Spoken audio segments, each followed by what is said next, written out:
이 회사를 짧게 말씀드리면 케미칼에서 이제 인적 분할한 회사입니다. 투자 사업 그러니까 SK그룹의 이제 주 SK라는 큰 이제 지주 회사가 있고 그 안에 이제 미니 지주 회사 정도로 이렇게 생각을 하시면 되는데 그 밑에 뭐 SK가스도 있고 플라즈마도 있고 SK 뭐 신텍 정도 이렇게 거기에 이제 SK 케미칼 지분 조금 보유하고 있는 것까지 이렇게 미니 지주회사 역할을 하는 회사라고 보시면 될 것 같고 일단은 뭐 투자 포인트들 몇 개를 짚어드리면 모든 지주사들이 전반적으로 그렇지만 뭐 저평가 구간입니다. 뭐 일단 저PBR, 저PER에다 저PBR 주라고 생각을 하시면 될 것 같고 1배 미만에서 지속된다. 보유 지분 가치보다 낮다. 시가총액이. 그리고 지난해 이제 실적을 한번 4분기 실적 한번 보시면 영업이익이 288억 나왔는데 전년 동기 대비해서 한 180% 정도 증가한 수치고요. 매출 같은 경우 전년 동기 대비해서 한 2% 정도 증가를 했고 뭐 순이익은 조금 적자 전환하기는 했지만 영업이익 자체는 뭐 큰 변화가 없었다. 한 해를 놓고 보더라도 한 8.9% 정도 감소했으니까요. 그런데 뭐 주가 자체는 많이 빠져 있기 때문에 이 구간에서는 뭐 중장기적으로 보면 상승 여력이 있다. 이렇게 말씀을 드릴 수가 있겠고 일단 단기적으로도 보면 최근에 이제 SK 아시아나항공 뭐 이런 문제가 나오면서 이쪽 SK 디스커버리 우선주부터 굉장히 급등을 했었거든요. 거기에서 따라서 이제 조금 올랐던 부분이 있는데 이게 무엇보다도 수급적인 부분에서 주목을 해보면 외국인 기관이 많이 샀다라는 겁니다. 그렇기 때문에 여기에서 뭐 어느 정도 저평가 여기에서 조금 눌린 다음에 박스권 횡보 흐름을 보일 수는 있지만 수급이 일단 지속적으로 계속 개선되고 있다. 그렇기 때문에 뭐 장기든 단기든 접근이 가능하다. 이렇게 생각을 하시면 될 것 같고 최근에 이제 단기 과열 완화 장치 발동 예고했으니까 10거래일이거든요. 거기에서 이제 어느 정도 박스권 흐름을 보일 거기 때문에 아까 전에 그 지적대로 조금 하락할 때 매수를 해보는 게 유효하지 않나 이렇게 생각하고 있습니다. 알겠습니다. 첫 번째 종목 SK 디스커버리 살펴봤고요. 자, 두 번째 재룡전기도 의견이 좀 갈리기 때문에 확인을 해보겠습니다. 박진희 부장님은 거래는 좀 부족하지만 단기적으로는 반등이 가능할 거라고 본다라는 의견이신데 두 분께서는 역시 단기 기술적 반등은 가능하다. 그리고 바닥 다지기 중단기적으로 접근이 가능하다라는 건데 장기적 접근은 아무도 언급이 안 나왔죠. 주가 흐름 한번 확인해 보겠습니다. 자, 6거래일 만에 오늘 반등해주고 있는 흐름입니다. 최근에 5거래일 연속 하락을 하다가 오늘 1.75% 빨간불 켜주고 있고요. 7,500원 기록하고 있는데 낙폭이 좀 큽니다. 사실 작년 이맘때 주가만 하더라도 거의 2만 원 가까이 갔었던 적이 있었는데 지금 1년 동안 44%가량 손실을 보고 있는 종목 재룡전기입니다. 어떤 전략이 필요할까요? 네, 뭐 지적해 주실 부분을 꽤 많이 지적을 해주셨는데 일단 장기라는 말에 이제 의미가 조금 틀린 것 같고 일단 재룡전기 같은 경우에는 철도 관련주 뭐 다들 대부분 이제 아실 겁니다. 뭐 잘들 아시겠지만 대북 관련주, 철도 관련주 쪽에 섹터에 들어가 있는 종목이고 뭐 대장주로 뭐 현대로템이라든지 뭐 대아TI, 세명전기 뭐 이런 회사가 있습니다. 여기서 그 안에서 이제 철도용 변압기 만드는 회사고요. 현재는 아까 전에 언급해 주신 대로 2만 원 고점에서 프리미엄이 대부분 빠져 있는 상황이라고 보시면 되겠습니다. 그리고 주가적으로는 기술적으로는 주가가 바닥 다지기 구간이라고 저는 판단을 하고 있고요. 수급적인 부분이나 뭐 실적적인 부분 이런 부분으로 의해서 움직이는 종목이라기보다 사실 모멘텀에 의해서 트레이딩 접근을 하셔야 되는 종목이거든요. 최근에 이제 급락을 했던 부분은 북미 정상회담 그러니까 한미 정상회담에서 모멘텀이 사라졌다 이렇게 생각해서 또 한 레벨 다운이 됐던 부분인데 그 전 북미 정상회담에서 모멘텀이 사라졌던 가격대가 한 7,000원 초반 정도거든요. 여기에서는 어느 정도는 하방 경직성이 나오지 않나 이렇게 단기적으로 생각을 하고 있고 일단은 대북 모멘텀 자체는 원래 뭐 계속 유지가 되고 있다. 완전히 사라진 게 아니다라고 저는 생각하고 있습니다. 일단 미국 같은 경우에는 북핵을 포기하게 만드는 거 이게 현실적으로 당장은 힘들다라는 현실을 인식을 했고 트럼프 재선에서 이거를 뭐 주된 화두로 삼기보다 보너스 정도로 생각을 하고 있는 것 같고요. 북한도 최근에 이제 러시아나 중국 쪽 관계 개선을 모색을 하면서 버티기 모드로 들어갔거든요. 그런데 정작 급한 거는 우리 정부인데 남북 정상회담을 일단 이끌어낼 것이 뭐 지금은 뭐 그 부분을 일단 대외적으로 말을 했기 때문에 북한 입장에서도 뭐 손해될 건 없거든요. 뭐 들어본다라고 해서 그렇기 때문에 이쪽 모멘텀이 단기적으로 생길 거다 이렇게 생각해서 말씀드린 거고 그리고 단기 그리고 장기라고 말했던 부분은 대북 모멘텀 자체가 완전히 없어진 게 아니기 때문에 그런 시각에서 접근하면 현재 프리미엄이 대부분 빠져 있는 현재 주가 자체는 굉장히 과하게 비싸지는 않다. 요런 뜻으로 이런 인식으로 접근을 하시면 뭐 충분히 최근에 뭐 흑자 전환한 부분도 실적적으로는 크게 문제가 있어 보이지는 않고요. 뭐 50원 현금 배당도 결정한 것을 보니까 충분히 한 이 정도 여기에서 한 7,500원에서 7,000원 정도 가격대에서는 뭐 충분히 모아 가시면 수익 내는 데는 큰 어려움 없지 않나 이렇게 생각하고 있습니다. 네, 재룡전기였습니다. 대북 관련된 종목 한 종목 봤다면 방산주 보겠습니다. 한국항공우주 유일하게 오늘 세 종목 중에서 만장일치로 긍정적인 의견 주셨는데 자 역시 확실한 건 실적이다. 수주, 매출, 실적 이야기 많이 보입니다. 수주, 매출 회복 기대감, 1분기 실적 개선이 예상이 된다. 실적 기대감이 지속되고 있다. 주가 흐름도 한번 확인해 보겠습니다. 어제 이어서 오늘도 좀 약세를 보이고 있기는 한데 뭐 하락폭이 깊지는 않습니다. 0.27% 하락, 36,000원대 와 있는 한국항공우주 어떻게 보고 계세요? 네, 이 종목은 제가 많이 다뤄드렸던 것 같은데 많이 다뤄드리는 데는 뭐 이유가 있죠. 일단은 올 한 해 이익 성장치가 가장 높을 거다 이렇게 보고 있고 그리고 1분기 실적만 놓고 보더라도 원래 1분기 실적도 큰 폭으로 개선될 걸로 지금 컨센서스가 나와 있거든요. 거기 2019년 전체로 보면 일단 동사 같은 경우에는 그 업종 내에서 방산 업종 내에서 독점적 지위가 있던 종목이기 때문에 수주 부분은 굉장히 꾸준하거든요. 그러니까 매출 증가도 원래 예상이 되고 있는데 거기서 또 특히 눈에 띄는 게 원래는 고수익 위주의 수주가 예상이 되고 있기 때문에 특히 이제 수익성 개선 부분은 주가 탄력에 굉장히 크게 작용을 할 수 있습니다. 그렇기 때문에 현재 한 레벨 그러니까 작년 10월 30일이 27,950원이 저점인데요. 현재는 이제 38,000원대부터 한 36,000원, 5, 6,000원 정도에서 박스권을 지금 형성하고 있는 구간입니다. 에너지를 조금 모아가는 구간이라고 생각을 하시면 될 것 같고 이제 실적이 확인될 때마다 한 레벨씩 올라갈 수 있는 여력이 충분히 있다 이렇게 생각을 하시면 될 것 같고 원래는 뭐 수주 전망 그리고 뭐 수익성 개선 이 부분에서 두 마리 토끼를 다 잡을 수 있는 종목이기 때문에 뭐 특별히 길게 설명드리지 않아도 예전에 많이 설명을 드렸기 때문에 이거는 중장기적인 관점으로 충분히 접근이 가능한 종목이다 이렇게 말씀드리겠습니다. 한국항공우주 중장기적으로 접근이 가능하다까지 자, 세 종목에 대한 의견이었습니다. SK디스커버리, 재룡전기, 한국항공우주에 대한 세 분의 의견 여러분 다시 한번 확인을 해주시고요. 자세한 내용은 DB금융투자 DB금융센터 이의연 차장과 함께했습니다. 차장님 고맙습니다. 네, 감사합니다. 네, 자 마감을 향해서 가고 있는 금요일 시장입니다. 오늘은 확실히 코스피보다 코스닥이 강한 하루인데요. 마지막으로 시황 확인해 보시고 전략으로 이어가 보도록 하죠. 시황센터 연결합니다. 네, 맞습니다. 코스피 대비 코스닥이 확실히 강합니다. 이 바이오와 화장품이 이끌어주면서 중소형주 장세가 펼쳐지는데요. 먼저 지수 체크해 보겠습니다. 코스피 0.14% 상승 2,216포인트 지나가고 있습니다. 그리고 코스닥은 계속 1%대 상승세 주고 있고요. 761포인트 지나갑니다. 그리고 선물시장은 0.07% 상승 286포인트 기록하고 있습니다. 유가증권시장 장중 흐름 따라가 보죠. 어제 40포인트까지 빠지면서 그동안의 랠리를 무색하게 했었죠. 오늘 장은 좀 걱정을 하신 분들도 계셨겠지만 그래도 위로 방향을 틀었습니다. 시원하게 오르진 않지만 상승하는 종목이 훨씬 더 많은 상황인데요. 오늘은 아래 위로 한 10포인트가량 변동폭이 있고요. 장중 고점은 장 초반에 나왔습니다. 2,255포인트까지 올라가는 모습도 있었고요. 지금은 장 후반으로 갈수록 좀 탄력이 떨어지고 있습니다. 0.13% 상승입니다. 수급 보겠습니다. 한시 구간의 방향이 바뀌었습니다. 외국인은 매도로, 기관은 매수로 전환을 했는데요. 현재 기관에서는 사모펀드와 보험 쪽에서 좀 매수를 하고 있습니다. 지금 보시면 외국인은 일단 558억 원 매도세 조금 더 키워나가고 있고요. 기관에 314억 원 매수합니다. 개인 쪽은 244억 원 매수 흐름 나타내고 있습니다. 코스닥 보겠습니다. 오늘 다시 760선을 회복하고 있습니다. 거래는 조금 한산하지만 어제의 상승분을 많이 회복하고 있다는 점이 특징적인데요. 오늘은 변동폭은 5포인트밖에 되지 않는 상황입니다. 장중 고점 762포인트였고요. 현재도 그 부근에서 움직입니다. 1%대 강세입니다. 수급 보겠습니다. 코스닥에서는 외국인이 강하게 매수하고요. 기관도 동반해서 사들이고 있습니다. 외국인 930억 원가량 매수, 기관은 220억 원 사들이고요. 개인 쪽이 팝니다. 1111억 원 매도세 나타내고 있습니다.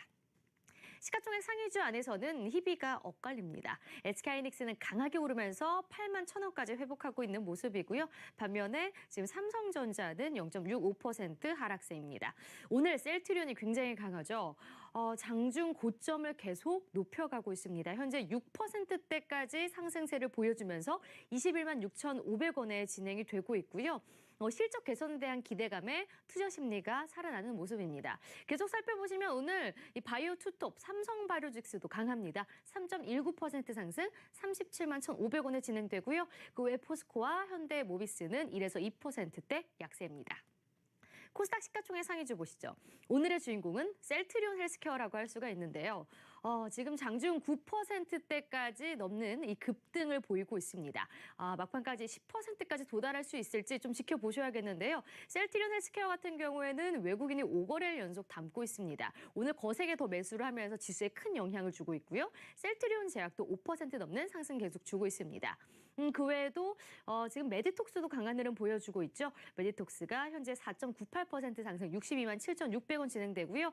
그 외 바이오주들은 크게 오르진 않지만 그래도 상승부를 켜고 있는 상황입니다. 오늘 이렇게 셀트리온 그룹주가 바이오주를 이끌어주는 가운데 또 화장품주들도 함께 오릅니다. 하지만 이 두 섹터를 제외하면 비교적 개별 종목 장세가 펼쳐지고 있는데요. 5G 관련주 같은 경우에는 최근 등락을 거듭하다가 옥석 가리기에 나서는 상황입니다. 오늘은 오이솔루션이 잘 가는데요. 5G를 향한 서비스 품질과 관련해서 개선이 필요한 것으로 보여지는 가운데 이를 위한 TF가 가동됐다는 소식이 전해졌습니다. 이에 조금 탄력을 받고 있는데요. 6%대 강세 31,550원에 진행이 되고 있고요. 또 S넷도 한번 살펴볼까요? 역시나 S넷은 오늘 굉장히 강합니다. 지금 오후장 들어서 계속 상승폭을 키워가면서 25%까지 급등세 나타내고요. 8,140원에 진행됩니다. 다음 개별 종목으로는 오늘 신고가 기록하는 민엔지 보겠습니다. 외국인 기관 동반 매수가 강하게 들어오는데요. 오후 들어서 상승폭을 키우고 있습니다. 현재도 8.3%의 강세입니다. 네, 지금까지 이 시각 시장 상황 살펴봤습니다.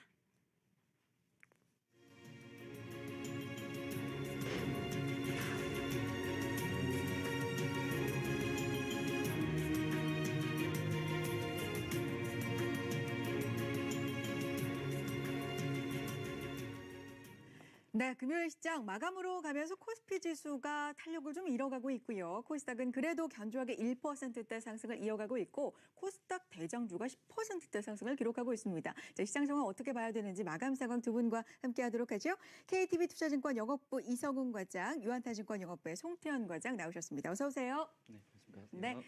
자, 시장 마감 전에 점검이 필요한 업종과 종목 이야기 시작해 보겠습니다. 자, 먼저 송태현 과장님 어떤 부분 볼까요?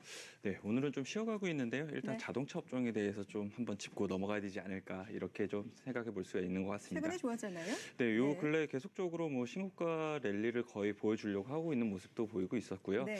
그런 부분에서 보게 됐을 때 사실 중국에서 이제 조금 좋은 소식이 들려오게 되면서 네. 이러한 이 주가의 흐름을 조금 더 이어나갈 수 있지 않을까 이렇게는 좀 기대를 해볼 수가 있는 것 같습니다. 네. 중국에서 이제 1분기 이제 GDP 성장률 같은 경우에 생각보다는 조금 더 잘 나오게 되면서 그런 부분이 이제 아무래도 이제 소비로 좀 진작될 수 있는 부분이 좀 많게 보인다. 이런 첫 번째 이유와 두 번째 같은 경우에는 이제 중국 소비 부양 정책이 발표됨에 따라서요. 사실 뭐 3% 정도의 이제 부가세를 인하를 하게 해주고 3, 4선 도시에서는 이제 자동차 구입을 했을 때 네. 보조금을 좀 지급을 하게 되고 아직 나오지는 않았지만 1, 2선 도시에서 이제 번호판 규제가 어느 정도 네. 완화될 가능성도 있어 보인다라는 얘기가 나오게 되니 보니까 이런 완성차 업체들 같은 경우에 더 많이 이제 팔릴 수 있지 않을까 네. 이런 기대감이 2분기 실적이나 이런 부분까지 좀 이어질 수 있는 것 같습니다. 네. 다만 보게 된다라면 사실 현대차 같은 경우에 중국에서 MS가 사실 좀 많은 부분 떨어져 있는 게 사실이에요. 사실 그렇기 때문에 중국에서 좀 더 잘 팔린다 하더라도 그렇게 크게 연결 실적에는 좋게 영향을 미칠 가능성이 좀 적기는 한데 지금 미국에서 3월 현대차 그룹에 대한 MS라든지 이런 부분이 좀 많이 개선이 되고 있기 때문에 네. 이런 미국의 개선세 그리고 중국의 개선세까지 이어지게 된다라면 주가 상승에 좀 트리거로 좀 많이 작용을 할 수 있지 않을까 이렇게 좀 기대를 해볼 수가 있는 것 같고요. 과장님 여기서 네. 궁금해지는 게 지금 시장 점유율 얘기를 해주셨는데 네. 중국 쪽 시장 점유율도 그렇고 유럽도 그렇고 좀 이 부분이 주춤하다라는 게 부정적인 이슈라면 뭐 중국의 부양책이라든지 이런 것도 긍정적인 소식이란 말이죠. 네네. 이게 시속 게임을 좀 하고 있는 것 같습니다. 근데 긍정적인 쪽이 일단은 최근에는 힘을 더 발휘하는 겁니까? 네, 아무래도 네. 지금 워낙 이 현대차 관련해서 계속적으로 MS를 뺏겨왔던 부분이 워낙 많았었기 때문에 네. 그런 부분 자체는 이미 주가에 좀 많이 반영이 되어 있었다라고 네. 좀 보시면 될 것 같고요. 요 근래 그런 MS라든지 이런 부분 자체가 조금 회복될 여지가 보이게 되니까 네. 그런 부분이 주가에 조금 반영이 되고 있다라고 보시면 될 것 같습니다. 다만 이제 24일 날 이제 현대차가 이제 실적 발표를 하고 컨퍼런스 콜이 이제 네. 진행이 되게 될 텐데 그 관련해서 과연 이제 향후 전망이라든지 이런 부분을 어떻게 현대차가 제시를 할 건지 이런 부분을 조금 확인을 해볼 필요가 있다. 이렇게 좀 보여지고 있고요. 만약에 거기서 전망이라든지 이런 부분이 좀 잘 나오게 된다라면 뭐 완성차 업체에 대해서도 추가적인 주가 레벨업이 좀 가능해 보인다라고 네. 좀 보여지고 있고 거기에 이제 주가 수익률적인 측면에서 보게 된다라면 아무래도 완성차 업체 대비보다는 부품주에서 조금 더 많은 이제 주가의 상승이나 이런 부분이 그렇군요. 이루어질 수 있지 않을까 이렇게 좀 기대를 해볼 수가 있는 것 같습니다. 네. 뭐 자동차 부품주 같은 경우에 워낙 뭐 대장적으로 보이는 게 뭐 만도라든지 이런 부분은 있는 것 같고요. 그리고 그 이전에 계속적으로 이제 구조조정이라든지 이런 혹독한 시련이 좀 많았었던 게 자동차 부품주였던 것 같아요. 그 와중에도 이제 매출액이라든지 영업이익이라든지 이런 부분이 계속 성장했던 네. 기업이 있거든요. 그런 기업이 이제 뭐 두올이라든지 아니면 MS 오토텍이라든지 이런 기업들을 보시면서 조금 더 관심 있게 보시고 이런 부분이 정말 주가에 반영이 될 것인가 이 부분을 조금 한번 확인해 보시는 게 좀 좋을 것 같습니다. 결론적으로 완성차와 부품이 좀 차별화가 될 것이다라고 보시는 거예요? 아니면 같이 좋을 건데 그중에서도 부품주 쪽에 좀 더 관심을 가져볼 만하다라는 의견이세요? 일단은 완성차 업체가 주가가 어느 정도 조금 기준점을 좀 잡아준다라면은 거기에 플러스 이제 부품주 같은 경우에 더욱더 레버리지가 일어나면서 주가 수익이 올라갈 수가 있기 때문에 네. 그런 부분에서 일단 완성차 업체가 주가가 계속적으로 좀 가줘야지만 네. 부품주는 그 이후에 더 많이 좀 더 갈 수 있지 않을까 이렇게 생각해 볼 수 있는 것 같습니다. 자동차 관련주 살펴봤습니다. 자, 이성훈 과장님과도 이야기 나누어 보도록 하죠. 어떤 부분 먼저 볼까요? 예, 우선 네. 뭐 지진 관련주 아. 상승세를 보여주는데요. 지진 소식이 있었어요. 예, 네. 그래서 오전에 좀 안타까운 뭐 다행히 이제 인명 피해나 이런 네. 부분은 없어가지고 그럼 그나마 좀 다행이라고 볼 수 있겠는데 하지만 최근에 뭐 강원도에서 산불이나 여러 가지 봤을 때는 계속 이제 안 좋은 얘기가 좀 나와주면서 뭐 이런 부분이 없었으면 합니다. 우선 그 지진 지금 강원도 동해안에 4.3 강도의 지진이 좀 발생했는데 우선 뭐 4 이상의 그 지진이 발생한 거는 2월 달에 포항 이후에 두 번째로 나타났던 상황이고요. 그 시기 때도 이 지진 관련주의 상승세가 나타난 상태에서 오늘도 이 관련주들이 시장 대비해서는 강한 모습 좀 보여주고 있고요. 지진 관련주는 어떤 게 있어요? 뭐 대표적으로 봤을 때는 대부분 이제 그 시장 그 코스피가 좀 시가총액 작은 종목들이라고 볼 수 있겠고 뭐 건설이나 이런 거 생각하시겠지만은 대부분 뭐 콘크리트나 아니면은 뭐 설계를 하는 그런 기업들이 대부분 지진 관련주로 많이 분류가 되고 있습니다. 우선은 뭐 첫 번째로 봤을 때는 이제 동양 파일 같은 경우에도 이 콘크리트 파일을 제조하는 좀 업체라고 좀 볼 수 있겠고 그리고 교량 받침이나 을 생산하는 뭐 삼형 엠텍 같은 경우에도 이 지진 관련주라고 좀 볼 수 있겠고요. 또 특이할 만한 종목이 바로 이 히림이라 볼 수 있겠는데 네. 이 히림 같은 경우에는 건축 설계 업체라고 볼 수 있겠습니다. 한마디로 이 설계를 하는 업체라고 볼 수 있겠는데 항상 이 지진에 대한 얘기가 나왔을 때마다 이 히림 같은 경우에도 지진 났을 때 어떤 건물이나 어떤 사옥이 무너졌을 때 새로 이제 건축했을 때의 어떤 구조나 이런 부분을 설계한다는 수주에 대한 기대감 때문에 히림도 이제 관련주로 많이 많이 좀 부각이 되는 상태고 하지만 뭐 동양 파일이나 뭐 히림 같은 경우에도 작년 그 히림 같은 경우에는 그나마 좀 실적을 좀 유지를 하고 있는 기업이지만 이 동양 파일 같은 경우에는 작년에 그 분기 봤을 때도 3분기와 4분기 때 적자를 좀 전환하면서 어떤 매출 감소나 이런 부분이 있기 때문에 이런 관련 종목 중에서도 좀 흑자를 좀 기록하는 네. 종목 위주로 좀 골라야 되는 게 맞지 않을까 이렇게 보입니다. 자, 자연재해가 이렇게 있을 때마다 수혜주를 찾게 되는 게 어떻게 보면 좀 씁쓸해지기도 하는데 일단은 피해가 없어서 다행이고 피해가 없길 바라면서 지진 관련주 일단 살펴봤습니다. 두 번째로 가보도록 하죠. 오늘 단연 화장품 관련주가 강해요. 네. 네. 뭐 첫 번째에 이어서 두 번째도 이제 중국에서 계속적인 네. 뭐 사실 기대감을 가지고 있을 만한 이 업종이기는 한데요. 뭐 아까 잠깐 말씀드린 것처럼 사실 GDP 이 성장률이 좀 잘 나오게 됐습니다. 그렇게 되다 보니까 중국의 소비 관련된 종목들이나 뭐 이런 이 업종이나 이런 부분이 상당히 좀 잘 움직이는 부분이 많았었던 것 같고요. 그리고 이제 중국 정부 역시나 소비 증대를 위해서 조금 더 노력을 하고 있다. 이런 부분이 확실히 이런 화장품 업체라든지 아니면은 기타의 이런 중국 관련 소비주들에 대한 이런 주가에 대한 센티멘트나 이런 부분이 상당히 좀 좋아지고 있다라고 좀 보이고 있는 것 같습니다. 네. 또한 이제 뭐 면세점의 실적 추이라든지 아니면 중국인 단체 관광객 같은 경우에 다시 이제 시작이 된다는 점을 보았을 때에도 화장품 주들 같은 경우에 추가적인 모멘텀이 좀 계속적으로 발생할 수 있지 않을까 이렇게 좀 예상을 해볼 수가 있는 것 같고요. 그리고 이제 화장품 대형업체들 같은 경우에 실적만 놓고 본다 하더라도 생각보다 그렇게 나쁘지는 않은 모습을 좀 보이고 있어요. 네. 2019년도 이제 실적 성장을 보게 되면은 사실 한 상위 한 5개 업체 정도를 놓고 봤을 때 매출액 같은 경우에도 한 9% 정도의 성장을 보일 것으로 예상이 좀 되고 있고요. 영업이익 같은 경우에도 한 16% 정도 이렇게 성장을 보일 것으로 예상이 좀 되고 있습니다. 네. 다만 이제 예전만큼의 그렇게 고성장이 좀 보인다는 것은 고성장에서 좀 저성장으로 좀 내려갔다는 건 네. 조금 아쉬운 점이기는 하지만 그래도 실적 성장이 계속적으로 좀 이어진다는 점 이런 점 자체는 주가에는 조금 회복할 수 있는 여지로 좀 작용을 할 수 있지 않을까 이렇게 좀 생각을 해볼 수가 있는 것 같고요. 다만 이제 예전처럼 정말 이제 가파른 상승이나 이렇게 좀 이어지기는 조금 어려워 보이기는 합니다. 다만 이제 단계적으로 실적이 계속적으로 성장함에 따라서 주가도 따라갈 수 있는 지금 토대가 만들어졌다. 이렇게 좀 보시면 좀 될 것 같고요. 네. 뭐 한국콜마 같은 경우에 사실 영업이익이 이번 연도에 77% 정도까지도 상승을 할 것으로 좀 보이고 있고요. 코스맥스 같은 경우에도 한 40% 이상의 실적 성장이 좀 보일 것으로 예상이 좀 되고 있기 때문에 그런 부분에서 지금 주가는 생각보다는 바닥권에서 그렇게 네. 움직임이 많이 없었기 때문에 조금 향후에는 좀 이런 부분이 조금 많은 이 가치가 부여가 되면서 조금 주가 상승으로 이어질 수 있지 않을까 이렇게 좀 기대를 해볼 수 있는 것 같습니다. 화장품 관련주 뭐 최근에 중국에서 훈풍이 좀 불어오고 사드에 대한 것도 계속해서 좀 완화가 되면서 반등하는 흐름을 보여주고 있지만 정말 말씀하신 대로 잘 나갈 때에 비하면 낙폭이 좀 큰 건 사실이거든요. 반등을 최근에 좀 해주고는 있지만 지금도 접근하기에는 가능한 구간이라고 보세요? 지금 자체만 놓고 보게 된다라면 사실 바닥에서 그렇게 반등이 많이 나온 부분이 네. 없어요. 특히 대형업체들 같은 경우에는 거의 바닥권에서 계속적으로 주가 횡보를 했던 부분이 많았었기 네. 때문에 그런 부분에서 충분히 접근을 해 보인다라고 좀 보여지고 있고요. 네. 다만 이제 이 화장품 업체들의 단점은 새로움이 없다라는 부분인 것 같아요. 그리고 이제 일본 업체라든지 뭐 이제 이제 미국이라든지 이런 유럽 업체들에게 계속적으로 MS 싸움을 하고 있기 때문에 그런 부분을 어떻게 타개를 해 나갈지 이런 부분이 조금 단점이기는 하지만 지금 네. 주가만 놓고 봤을 때는 너무 저평가 좀 되어 있다. 이렇게 보실 수 있는 것 같습니다. 알겠습니다. 화장품 관련주에 대해서는 이성훈 과장님과도 좀 이야기 들어보고 싶은데요. 네, 네. 우선 뭐 화장품 업종이 많이 빠졌습니다. 타 업종 대비해서 1분기 실적에 대한 부분이 예상치가 계속 낮아지는 추세이기 때문에 하지만은 여기 뭐 실적은 펀더멘털이고 이 외부적인 요소 그러니까 뭐 중국에 대한 경기 지표 좋아지고 미국과 중국의 관계가 완화되는 현재 상태에서 이 화장품 업체들이 뭐 펀더멘털적으로 저평가다라고 할 수는 없지만은 제가 봤을 때는 낙폭 과대는 지금 현재 상태에서는 매수하기 매력적인 구간이지 네. 않을까 이렇게 판단이 되고 있습니다.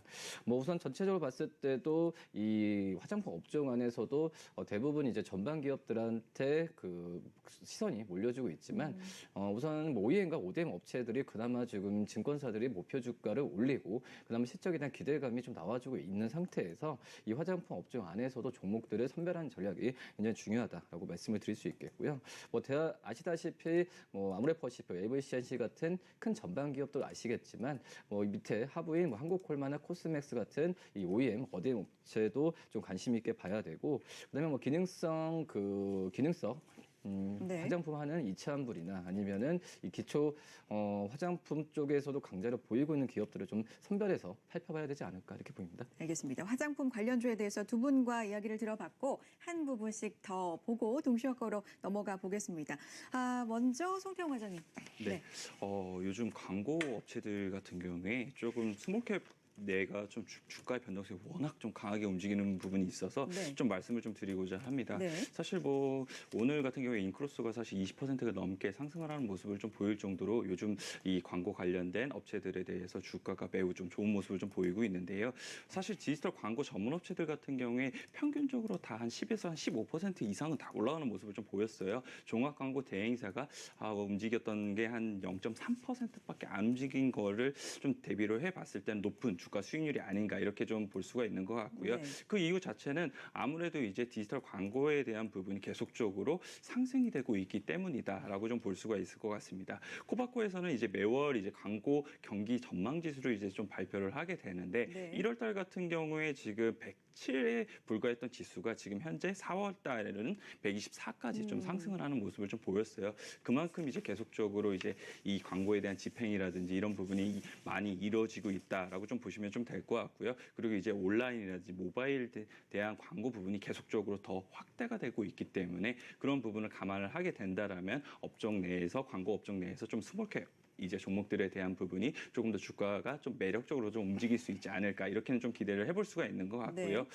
다 여기에 이제 플러스로 이제 개별 이제 이슈가 좀 많이 생기고 있는 것도 네네. 사실인 것 같습니다. 사실 뭐 인크로스 같은 경우에는 이제 NHN에서 SK텔레콤으로 이제 대주주가 좀 변경을 되게 되면서 사실 단기적으로 사실 엄청 큰 많이 폭이 좀 많이 올랐어요. 올랐어요. 네. 많이 올랐던 부분이 있었던 부분이 있는 것 같고요. 에코 마케팅 같은 경우에도 이제 자회사의 실적이라든지 이런 부분이 상당 부분 개선이 되게 되면서 그런 부분이 좀 시장에서 좀 높게 이제 평가가 되게 된 네. 부분이 있는 것 같습니다. 그런 부분에서 보게 되었을 때 지금 뭐 이제 인크로스라든지 에코 마케팅이라든지 미렌지라든지 이런 부분은 상당히 좀 빠르게 주가가 움직였었는데 아직 못 움직이는 업체들이 좀 있기는 하거든요. 네. 그런 부분에서 좀 접근을 할 수 있을 것 같다라고 좀 볼 수가 있는 것 같고요. 뭐 나스 미디어 같은 경우에도 사실 주가가 고점 대비했을 때 엄청 많이 빠져 있는 부분이 있기는 한데 이런 부분에서 조금 더 주가가 반등이 나올 수 있지 않을까 이렇게 기대해 볼 수 있는 것 같습니다. 나스미디어 오늘 7%대 상승을 해주고 있고 말씀해주신 인크로스 같은 경우도 계속해서 상승 폭식을 확대시켜 나가면서 거의 20%에 가까운 빨간불 켜고 있는 상황. 광고 관련주 살펴봤습니다. 이성훈 회장님.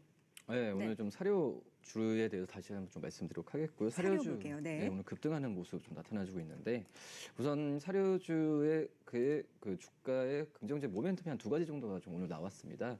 우선 첫 번째로 아프리카 돼지 열병이죠. ASF에 대한 부분에 있어서 전 국민이 많이 걱정을 많이 하고 있는데 네. 이런 장후 부분에 있어서 동시효과가 북한과의 어떤 시작되었습니다. 협력을 통해서 이거에 대한 그 대책을 마련하겠다라고 지금 통일부에서 발표를 하면서 이 관련주도 특히 사료 관련 기업들이 지금 시장에서는 가장 강한 모습을 많이 좀 보여주고 있고요. 네. 우선은 뭐 사료에 대한 부분에 있어서 우리나라가 북한 쪽에 지원하는 모습도 보여줄 수 있겠지만은 결국은 이 사료 업체들의 수주가 증가하면서 이 시장에 대한 기대감을 높이는 상황이고, 그다음에 이제 중국 쪽에서의 수출에 대한 등록 절차를 마무리했다고 오늘 농림축산식품부가 얘기를 하면서 오늘 관련주도 상승세를 많이 보여주는데 네. 우선 중국 측의 위험 평가에 대비해서 농림축산부가 이 세계 업체, 사료 업체의 세계 기업에 대한 자료를 만들고 이제 절차를 진행하겠다라고 밝혀주면서 이 사료주에 대한 이 중국 쪽에서의 수출에 대한 기대감이 나와주면서 네. 오늘 상승세를 좀 크게 좀 보여주고 있는데 뭐 현대사료 그리고 사조 동아원이 대표적인 시가총이 큰 이 사료 대표주라고 볼 수 있겠고요. 뭐 두 기업 다 배합 사료를 위주로 제품을 판매하는 기업이라고 좀 볼 수 있겠고, 최근에는 어떤 이제 배합 사료만으로 봤을 때는 실적이 많이 나오지 않습니다. 그렇기 때문에 뭐 사조 동아원도 그렇고 여러 가지 다른 그 사업 쪽으로 진출을 하면서 많이 모색을 하고 있기 때문에 뭐이 기업에 대한 이 기업들의 나중에 사업 행보에 대한 실적을 계속 지켜봐야 되지 않을까 이렇게 보입니다. 과장님, 이 아프리카 돼지 열병 이야기가 뭐 최근에 계속해서 나오고 있고 네. 주식시장에서도 관련돼서 움직이고 있는 종목군들이 좀 많기 때문에 네. 관심이 좀 쏠리고 있는데 여러 가지 분류가 좀 되거든요. 일단 돼지고기 가격과 관련돼서 돈육 네. 관련주가 있고요. 그렇죠. 이에 대해서 반사수익, 뭐 닭고기 관련주라든지 수산주까지도 움직이고 있고 네. 오늘 말씀해주신 사료주도 있거든요. 네. 이걸 개별적으로 좀 어떻게 봐야 됩니까? 뭐 개별적으로 네. 본다는 부분에 네. 있어서는 지지난주에도 이 얘기가 나와주면서 관련주에 크게 뛰었지만은 그렇죠. 하루 이틀 다 끝났거든요. 네. 그렇기 때문에 저는 이 종목들에 대해서 접근하는 전략은 저는 좀 약간 좀 멀리 해야 되지 않을까. 지금 판단이 되고 있고요. 급등했을 때 매수하는 전략을 했다가 그 전에도 봤겠지만 급등한 후에 주가가 차익 실현 매물이 많이 나오는 경우가 있기 때문에 이 종목들에 대해서 아직까지 뭐 대제열병이 우리나라에 들어오진 상태는 아니거든요. 그렇기 때문에 어떤 정부의 뭐 계획도 있겠지만은 특별하게 아직까지 어떤 구체적인 얘기는 안 나오고 있기 때문에 단순으로 봤을 때는 약간 테마성은 좀 크다라고 좀 판단이 되고 있습니다. 그렇기 때문에 좀 말씀을 드렸듯이 이 사료 관련주들 중에서도 시가총액이 1,000억이 넘는 기업이 많이 없거든요. 그리고 뭐 실적이 뭐 적자를 기록하는 종목들도 있기 때문에 단순 이 대제 열병에 대한 어떤 기대감으로 매수를 하는 전략은 약간 좀 지양해야 되지 않을까 좀 판단이 됩니다. 알겠습니다. 자, 사료 관련주까지 짚어봤습니다. 한 주를 마무리하는 금요일 마감을 향해서 달려가는데 동시효과 상황으로 가보도록 하죠. 자, 오늘 확실히 코스닥이 강한 날이라고 말씀드렸는데 코스피 상승 탄력이 많이 둔화가 되면서 0.18% 강보합권까지 내려와 있는 상황 2210선입니다. 코스닥은 1.19% 그래도 1%대 상승 지켜내면서 760선이고요. 선물도 0.05% 강보합. 자, 수급을 한번 확인해 보겠습니다.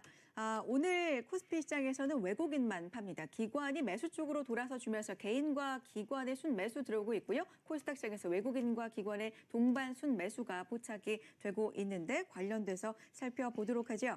자, 코스피입니다. 일단 어제 1% 조정 이후에 오늘 조정이 지속적으로 이어지지 않고 좀 끊겼습니다. 일단 상승 쪽으로 돌아섰는데 어떻게 보십니까? 네, 근데 조금 아쉬운 점은 좀 네. 있는 것 같습니다. 사실 외국인들이 이제 코스피에서 그렇게 매수를 좀 안 하게 되면서 네. 그런 부분이 조금 오늘 주가가 좀 탄력도를 많이 잃어간 게 아닌가 이렇게 좀 보이고 있고요. 수급적인 아쉬움. 네, 그런 좀 아쉬움이 좀 있는 것 같고요. 시가총액 상위주들을 보게 되면은 역시 셀트리온하고 삼성바이오로직스가 좀 큰 폭의 상승을 네. 좀 보이는 모습을 보이고 있어요. 지금 사실 외국인들 같은 경우에 지금 비차익으로 둘 다 매수를 하는 것 같다라고 좀 보이고는 있기는 하거든요. 그래서 이것 자체가 과연 월요일에도 이어질지 이런 부분은 조금 확인이 좀 필요할 것 같다라고 좀 생각이 되고 있고요. 하이닉스도 크게 올라요? 네, 그 외에는 이제 눈에 띄고 있는 게 네. 하이닉스가 네. 조금 눈에 확실히 좀 띄는 것 같습니다. 역시나 이제 대형 IT에서 탑픽 자리를 예전에는 삼성전자에 가려서 계속적으로 좀 제2등주로만 계속 나오고 있었는데 그런 부분 자체가 이제 뒤바뀌게 되면서 대형주의 IT의 좀 탑픽 자리를 확실하게 좀 자리매김을 하는 게 아닌가 이렇게 좀 생각을 해볼 수가 있는 것 같고요. 그리고 요즘 글로벌 반도체 사실 업체들의 주가가 좀 괜찮은 부분이 좀 많은 것 같아요. 그런 부분에서도 SK 하이닉스가 좀 똑같은 비슷한 궤적을 좀 그리는 것이 아닌가 이렇게 좀 생각을 해볼 수가 있는 것 같고요. 네. 아까 뭐 또 말씀을 드린 것처럼 이제 중국 관련된 이제 아모레 퍼시픽이라든지 이제 대형 화장품 업체들 같은 경우에도 장 종료 계속적으로 5분 이제 중국 전입니다. 소비 부양책이라든지 이런 부분이 조금 이 기대감이 일어나게 되면서 그런 부분에서 상당히 조금 오늘 주가의 수준이나 이런 부분이 괜찮지 않았나 이렇게 좀 보여지고 있습니다. 그렇군요. 자, 코스피에서 또 본다면 삼성전자와 SK하이닉스가 지금 파란불과 빨간불 각기 방향성을 좀 달리하고 있고 코스닥에서 셀트리온 헬스케어가 10% 이상 급등하고 있는데 코스피에서 셀트리온 역시 7% 이상 지금 상승을 하고 있거든요. 제약바이오 쪽으로 좀 매기가 쏠리고 있습니다. 그렇게 봐야 되겠죠? 일단은 요 근래 계속적으로 이제 왜 바이오 업종들 같은 경우에 뭐 글로벌 바이오 업종이 워낙 안 좋았었기 때문에 네. 같은 궤적으로 좀 많이 하락을 했던 부분이 있었던 것 같아요. 그런 부분에서 일단 이 지수를 올리기 위해서 일단 대형 바이오 업체들에 대한 매수가 좀 들어왔다. 이렇게 좀 보여지고 있고요. 아까 말씀을 잠깐 드린 것처럼 이게 과연 더 이어질지 아닐지에 대한 부분은 조금 확인이 필요한 부분이기 때문에 뭐 이렇다고 해서 월요일부터 바이오가 다 갈 것이다. 이렇게 보기에는 조금 무리가 있는 것 같고요. 네. 다만 이제 일단은 뭐 오늘 사실 셀트리온 같은 경우에도 7% 정도의 상승을 보였고 셀트리온 헬스케어도 10% 정도의 그렇죠. 상승을 보이는 모습은 네. 자체는 일단은 조금 어느 정도의 기조가 바뀌었나? 이 정도는 한번 생각을 해볼 수가 있는 것 같고요. 사실 오늘 같은 경우에 레포트가 좀 둘 다 발간이 네. 좀 되기는 했었어요. 셀트리온 같은 경우에 이 목표가가 상향이 되게 되면서 상당 부분 조금 더 좋아지는 것이 아닌가라고 좀 보여주고 있었던 네. 부분이 있었고 셀트리온 헬스케어 같은 경우에 사실 홀드 의견이 계속적으로 나왔던 부분이 있었었거든요. 그럼에도 불구하고 두 업체 모두 다 상승을 한다는 것 자체는 일단은 수급적인 요소에서 땡겨놨고 그 다음은 조금 더 지켜보면서 갈지 말지를 결정을 해야 될 것 같다. 이렇게 보시는 게 더 합리적인 판단이 아닐까 이렇게 생각해 볼 수 있는 것 같습니다. 그렇군요. 자, 코스닥 가보도록 하죠. 오늘 1%대 상승으로 상승 탄력이 코스피에 비해서 현저하게 좋은 모습입니다. 역시 제약바이오가 살아나니까 코스닥 지수도 뭐 살아나는 모습인데 코스닥 대장주 셀트리온 헬스케어가 10% 이상 지금 상승하고 있거든요. 볼까요? 네, 우선 오늘 오랜만에 외국인과 기관의 동반 순 매수가 장 들어오면서 종료 시장이 좀 3분 많이 들어올리는 전입니다. 모습 나타내주고 있고요. 네.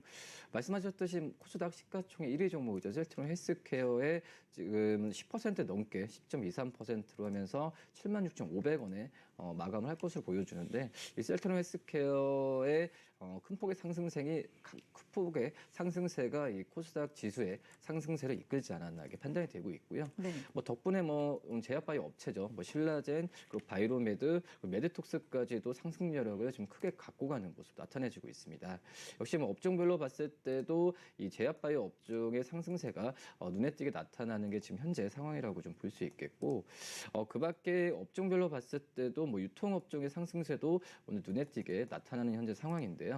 지금 이제 한국가구 3.85% 그리고 서울 옥션이 2.69%의 상승세를 좀 보여주고 있고, 네. 그다음에 오늘 대부분의 업종이 상승세를 보여주고 있는 상태에서 오히려 떨어지는 업종은 최근에 많이 상승했었던 뭐 통신 서비스나 그리고 방송 서비스 종목들이 좀 하락세를 보여주는 게 눈에 띄는 특징이다라고 말씀을 드릴 수 있겠습니다. 메디톡스 한번 봐주시겠습니까? 화장품 사업 진출 소식이 있었어요. 그렇죠. 예, 그 부분에 네. 대해서 오늘 좀 시장에서 매기를 많이 보여주는 모습 나타나주고 있는데 네. 최근에 제약 바이오 업종이 조정을 받았을 때 오히려 메디톡스나 다른 휴젤이나 여러 종목들 같은 경우에는 하락 그 조정폭이 크지 않았거든요. 한마디로 그 전에 이 보톡스 업체들이 1분기와 2분기 실적에 대한 불안감은 좀 있긴 하지만 이 중국 쪽에서의 특수에 대한 허가 부분이 계속 얘기 나와주면서 그동안에 주가 많이 안 올라 그 작년에 그 하반기 때 제약바이오가 좋았을 때 주가가 오르지 않았던 부분에 있어서 뒤늦게 좀 매수세가 몰리는 것으로 좀 판단이 되고 있고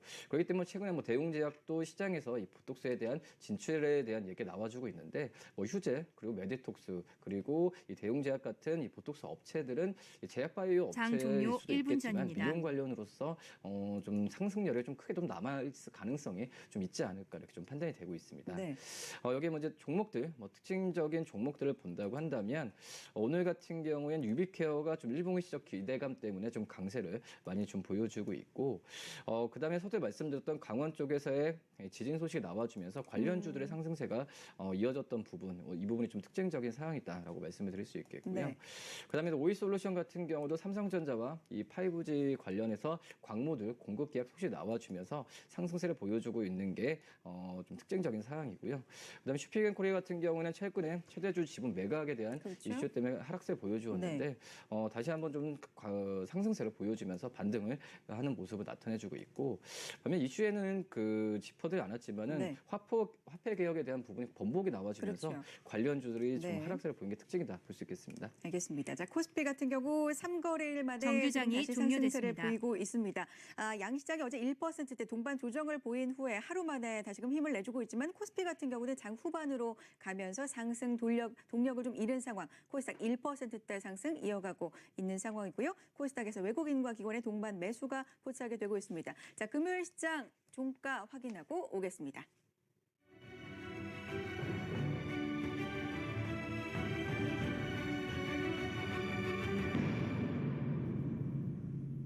네, 한 주의 마무리 금요일장이 마쳤습니다. 최근 주목받지 못했던 제약 섹터가 힘을 내면서 빨간불을 켰던 우리 시장입니다. 코스닥이 더 강했던 날이죠. 업종부터 먼저 체크를 해보겠습니다. 관련한 업종들의 더 강세 흐름이 더 강하게 이어졌습니다. 코스닥 유통이 6%대까지 높은 탄력 받았고요. 코스피 의약품, 의료정밀도 3, 4% 동반 강세로 마쳤습니다. 코스닥 제약업종 내에서도 66개 종목들이 상승하면서 1% 동반 상승 속에 마쳤습니다. 운수창고 흐름도 견조했는데요. 금호그룹 계열사들 또 해운주 일부가 강한 흐름 이어가면서 1% 동반 상승했습니다. 또 화학업종들 화장품주 강세가 이어지면서 동반 강세 속에 마감했습니다. 하락한 종목도 살펴보겠습니다. 업종 내에서는 대체로 통신 쪽이 비교적 약한 편 보였습니다. 또 기계와 철강금속 업종 코스피 시장에선 1%대 함께 조정을 받았습니다. 시총 상위주 체크해보겠습니다. 상승폭이 눈에 띄었던 건 셀트리온 3인방인데요. 상반기보다는 하반기에 대한 실적 기대감이 조금 더 있는 상황입니다. 일단 오늘 시장에서 오름폭 후반 들어 더 높게 키웠고 7% 강세 속에 마감했습니다. 오늘 삼성 바이오로직스도 이와 함께 3% 가까이 동반 상승으로 막혔고요. IT 투톱은 다만 다소 엇갈립니다. SK하이닉스는 상승분 견조했던 가운데 3% 상승 속에 마쳤습니다. 외국인의 매수가 더 견조하게 들어왔고요. 반대로 삼성전자는 약세 흐름 이어가면서 외국인 기관 동반 매도 속에 0.6% 하락 속에 마감했습니다. 코스닥 시장 살펴보겠습니다. 상위주 일부가 더 강했는데요. 셀트리온 헬스케어는 급등폭 더 이어가면서 10% 가까이 상승했고요. 셀트리온 제약도 5% 동반 상승으로 마감했습니다. 보톡스 종목들도 전체적으로 강했습니다. 메디톡스, 휴젤 개별적인 또 호재가 더 더해지면서 4% 상승, 휴젤은 3% 가까이 오름폭 더 강하게 이어갔고요. 다른 종목들 내에서도 소폭이지만 주로 바이오 종목을 중심으로 오름폭이 더 많이 이어졌습니다. 금요일장 종가까지 체크해보겠습니다. 이번 주 상승으로 마무리하려는 모습 보여줬던 양시장입니다. 코스피 오름폭 줄이긴 했지만 0.1% 상승으로 마쳤습니다. 3거래일 만에 소폭의 강세로 돌아섰고요. 2216선에 마감했습니다. 코스닥은 하루 만에 상승으로 전환하면서 760선 회복과 안착까지 해냈습니다. 1.2% 강세로 762선에 마감했습니다. 수급 체크해보겠습니다. 선물 수급의 방향 따라서 장중 외국인이 매도로 전환했고요. 기관은 매수로 방향을 바꿨습니다. 외국인은 586억 원대 순 매도 기록했고요. 기관이 300억 원 넘는 매수 기록하면서 마감했습니다. 코스닥 시장은 외국인의 매수가 견조했습니다. 오늘 시장에서 950억 원 넘는 매수 우위 기록했고요. 기관 역시 소폭이지만 230억 원 동반 사자 기록해줬습니다. 이번 주 금요일 마감 내용 짚어드렸습니다. 네, 금요일 시장 이렇게 한 주가 마무리가 됐습니다. 이번 주 지수 흐름 같은 경우는 뭐 스토리가 있었다 이렇게 말씀드릴 수도 있을 것 같습니다. 자, 코스피 같은 경우는 35년 만에 13거래일 연속 상승 기록을 세우기도 했고 이게 또 1%대 조정으로 이틀간 조정을 좀 받기도 했는데 마무리 같은 경우는 또 강보합에서 마무리가 됐습니다. 조정이 그렇게 길거나 깊지 않을 거라는 신호일까요? 이번 주 시장 좀 정리해보고 다음 주 시장 전략도 세워보도록 하죠. 자, 먼저 어떻게 보셨어요, 손 과장님? 네, 요즘은 정말 수익률 격차가 심화될 네. 수밖에 없는 시장이지 않나 이렇게 좀 보여지고 있는데요. 사실 개인별로. 예, 네. 말씀하신 것처럼 코스피가 사실 13거래일 연속적으로 상승을 했었었고 그리고 요즘 종목들이 대부분 신고가도 엄청 많이 기록을 그렇죠. 하고 있어요. 그리고 섹터도 뭐 돌아가면서 계속적으로 상승과 하락을 반복을 하기 때문에 시장이 매우 좋다라고 느끼시는 분들도 많을 것 같은데 네. 반대로는 또 요즘 시장 자체가 너무 어렵다 이렇게 느끼시는 분들도 많은 것 같아요. 그래서 왜 내 종목만 안 가지 이런 분들 그렇죠. 분명히 네. 많죠. 그래서 네. 이 중간에 모두가 다 좋은 시장보다는 이 한쪽이 너무 좋고 한쪽은 너무 안 좋고 이렇게 나눠지는 시장이지 않나 이렇게 좀 보여지고 있고요. 사실 이런 시장 자체는 계속적으로 좀 이어질 수밖에 없지 않나 이렇게 좀 보이고 있습니다. 사실 주도 섹터라든지 이런 부분이 지금 명확하게 있지 않은 상황에서는 계속적인 이제 순환매 시장이 연속이 될 수밖에 없다라고 좀 보여지고 있고요. 1분기 실적 역시나 대부분의 이 섹터에서 기대를 해볼 수가 좀 없어요. 그렇기 때문에 그런 부분이 순환매 시장으로 더욱더 연결이 될 수밖에 없지 않나 이렇게 좀 판단이 되고 있습니다. 그렇기 때문에 요즘 뭐 종목을 고를 때나 아니면 섹터를 고를 때 어느 정도 투자의 아이디어나 이런 부분이 조금 더 한 번 더 생각을 해봐야 되지 않나 이렇게 좀 보이고 있고요. 그에 따라서 이 종목을 선택할 때 조금 신중한 이제 선택이 좀 필요하다 이렇게 말씀드릴 수 있을 것 같습니다. 자, 뭐 다 안 좋은 시장보다는 어떤 업종이라도 좀 잘 가는 업종이 계속적으로 나오는 시장이 물론 좋은 겁니다만 이 순환매가 돌 때 급등하는 종목에 따라가다가는 좀 투자에서 실패를 할 수 있기 때문에 종목을 잘 선택하는 게 무엇보다 중요해 보이는데요. 자, 이성원 과장님 시장 어떻게 보세요? 어떻게 보면은 좀 되게 애매한 좀 시장이라고 좀 생각이 되고 있고요. 어떤 그 상승 모멘텀이 좀 많이 없고 또 떨어질 만한 어떤 모멘텀도 없기 때문에 시장이 좀 방향성을 잡기가 굉장히 힘들다라고 좀 생각이 되고 있습니다. 우선 뭐 미국 시장 같은 경우에도 그나마 좀 시장이 반등했던 게 1분기 미국 기업들의 실적이 그나마 좋아지면서 네. 반등을 했는데 뭐 우리나라 기업들 같은 경우는 아직까지도 실적 추정이 좀 낮아지고 있는 상태거든요. 그렇기 때문에 지금 우리나라 안에서 어떤 상승세를 뭐 미국 시장이나 그전에 중국 시장처럼 기대하는 게 좀 어려운 상황은 맞다라고 좀 생각이 되고 있고. 그런데 여기서 궁금한 게 1분기 실적이 대체로 좀 안 좋을 거다라는 거는 시장이 어느 정도 받아들이고 네. 이전에 선반영이 된 것도 아닌가라는 의견도 있어서요. 어떻게 보세요? 그렇죠. 선반영이 됐던 부분도 네. 있었고요. 뭐 삼성전자와 SK하이닉스 실적 발표할 때 발표했을 때는 오히려 주가가 올라는 경우가 그렇죠? 좀 있었거든요. 그렇지만은 지금 현재 1분기도 그렇지만은 실적 발표가 완전히 끝나지 않았지만 이제 2분기부터도 실적 추정치가 나오고 있는 상황인데 지금 현재 2분기 실적 추정에 대한 부분도 지금 현재 뭐 플러스로 좀 보이진 않을 거라고 지금 예상치가 네. 나와주고 있습니다. 한마디로 마이너스 성장은 좀 계속 될 가능성이 큰데 하지만 이 부분이 어느 정도 이제 시간이 지나면은 다시 한번 좀 만회할 수 있는 플러스에 대한 시기를 예측할 수가 있다라고 판단이 되고 있고요.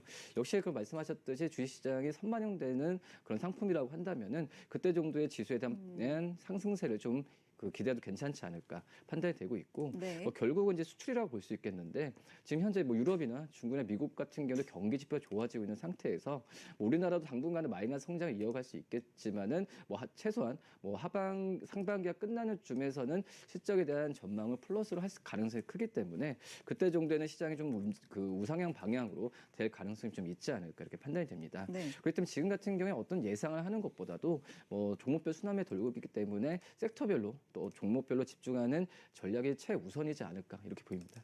알겠습니다. 두 분의 시작에 대한 의견이었고 종목 선택이 굉장히 중요하다라는 의견은 맥을 같이 하고 계시는데 종목 이야기 그럼 해보도록 할까요? 어떤 종목 볼까요? 네, 제가 오늘 말씀드릴 종목은요. 드림텍이라는 종목 말씀을 드리고자 합니다.